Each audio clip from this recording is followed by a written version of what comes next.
É que não Você vai interessa a saber. ninguém, Monark. Ninguém da política ter maior transparência a respeito disso, porque isso ocorre na esfera local. Então você tem aí 513 deputados, você tem vários deles, assim como senadores, que exercem muita influência em mídias locais. São donos de rádios. Nos estados, na cidade, aí você tem o prefeito também, que bota ali verba e tal. Então você precisava ter uma discussão sobre os critérios para isso. Porque, assim, tem algumas coisas, por exemplo, que são necessárias. Por exemplo, a gente passou agora por uma pandemia. Então, você tem uma campanha de vacinação, que o governo Bolsonaro não fez inicialmente, depois fez mal e porcamente e tal. Mas campanha de vacinação é uma coisa que talvez precise. Não, com certeza. De verba do dinheiro. pública, sim. De verba. A questão é o caminho. Estou falando Sim. talvez porque é preciso pensar exatamente como isso vai ser aplicado. Claro. Né? Mas que a campanha é necessária e que é preciso ter um recurso dentro do orçamento para isso, beleza. Só que não é isso.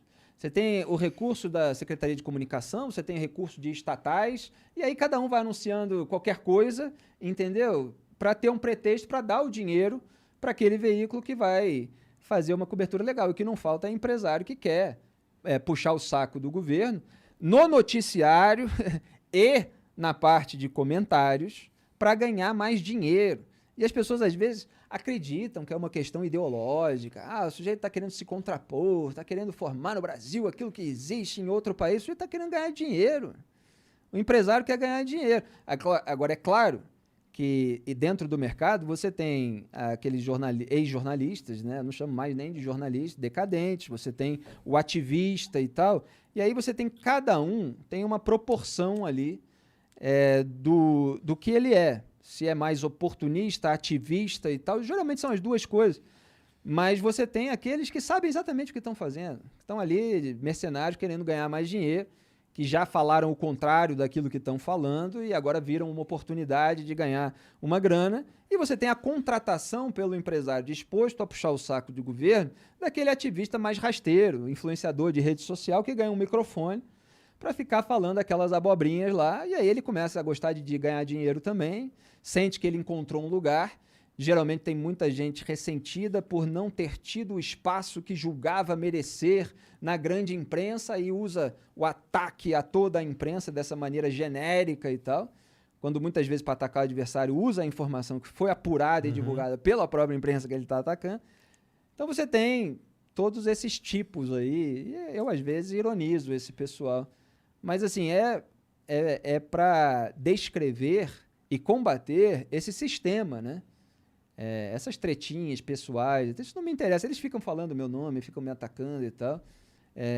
E é muito engraçado, né? Porque tem gente que fica falando todo dia de mim, assim como de outros e tal, e acusando que você não tem relevância, né?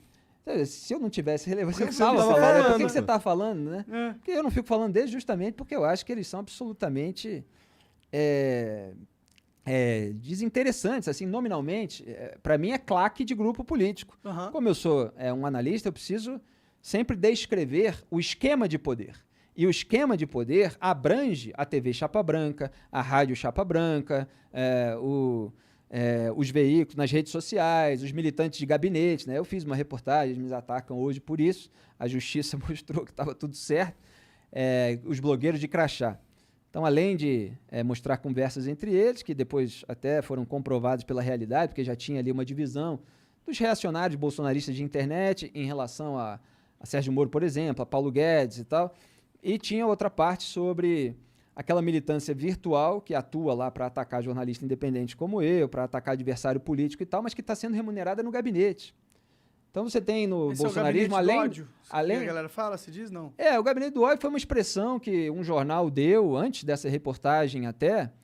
Eu prefiro descrever realmente, porque vira rota, você fala, gabinete do ódio existe ou não existe? Você fala, não existe e tal, porque é uma expressão simplesmente para descrever. Gabinete do ódio. Aqui você só entra se você odiar muito a vida.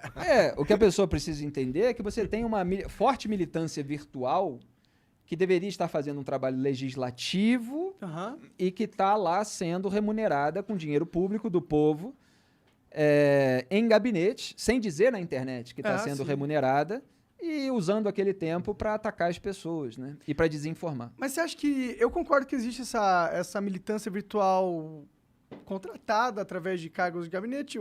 Eu não duvido nem um pouco que isso exista. Claro. E Mas- existe espontâneo também. Mas as pessoas, exato, isso que eu ia falar. claro. Mas eu acho que um problema da mídia foi julgar, pegar pessoas que são bolsonaristas, tá ligado? Estão na internet e falar que todos esses caras são bot, tá Mas ligado? quem fez isso? É porque eu não.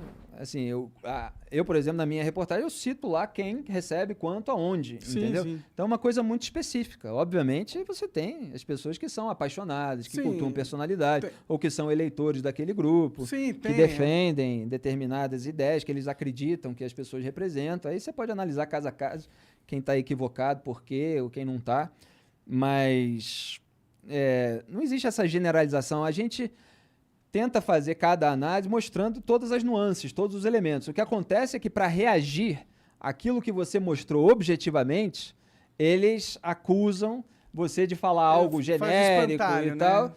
né? E muita gente não vai ler a reportagem original. Não, ninguém só vai lê ler nada hoje em aquela dia. desinformação de uma postagem muito curtinha, Pessoas porque só- aquilo agrada, é mais cômodo do que você passar pela auto-humilhação, pelo auto-vexame de reconhecer que você foi enganado. Esse é um ponto muito importante da análise cultural, né? As pessoas têm muita dificuldade em aceitar que elas foram engambeladas. Então, elas vão até o fim. Por mais que todas as provas em contrário estejam sendo dadas, por mais que o sujeito esteja fazendo o oposto do que ele disse que ia fazer e tal, a pessoa fica lá porque ela acreditou, porque ela investiu tempo, ela investiu uma carga emocional muito grande, ela brigou com gente da família, com os amigos, etc. Ela acreditou que ela estava certa, que o pessoal estava... E às vezes o outro estava errado também, porque estava defendendo um outro Comunismo, bandido e sei tal. lá. Mas aí ela julgou que ela era superior, Sim, sim. porque ela estava defendendo esse grupo, e esse grupo ganhou poder e tal. Aí faz tudo ao contrário. Não, mas isso é melhor, mas isso é melhor do que o outro, pelo menos. Aí começa a mudar um pouquinho, né? Não, mas tem que defender aqui, porque senão o PT volta, né? É a expressão aí dos bolsonaristas nas redes sociais. Aí você começa a fazer um monte de coisa igual ao PT e fala assim, tem que fazer porque senão o PT volta. Tem que se aliar com o Mensaleiro, Valdemar da O Costa PT Neto, tá voltando porque senão o PT volta. por causa que o Você tem governo que se não é aliar- forte. Se o governo fosse forte e a população tivesse abraçado o governo Bolsonaro, como pelo menos 70% da população, não teria chance de cogitarem o Lula, tá ligado? O fato Sem da dúvida. sociedade brasileira estar cogitando o Lula já É. mostra que o governo Bolsonaro foi um fracasso. Exatamente, mano. Tá perfeito. É uma síntese correta. Ele reabilitou o Lula não só por ter atuado junto na frente ampla pela impunidade, o que facilitou o trajeto do Lula, tirou a pressão sobre o STF, por exemplo. Eu escrevi artigo na época do Dias Toffoli falando, não, a articulação foi feita, pautamos no momento certo e tal. Ele estava se gabando de ter deixado para pautar no momento de menor apelo e tal, não sei o que, aí liberaram. Então, para além disso, da frente ampla e tal, ele foi fazendo tudo ao contrário e de uma maneira muito ruim.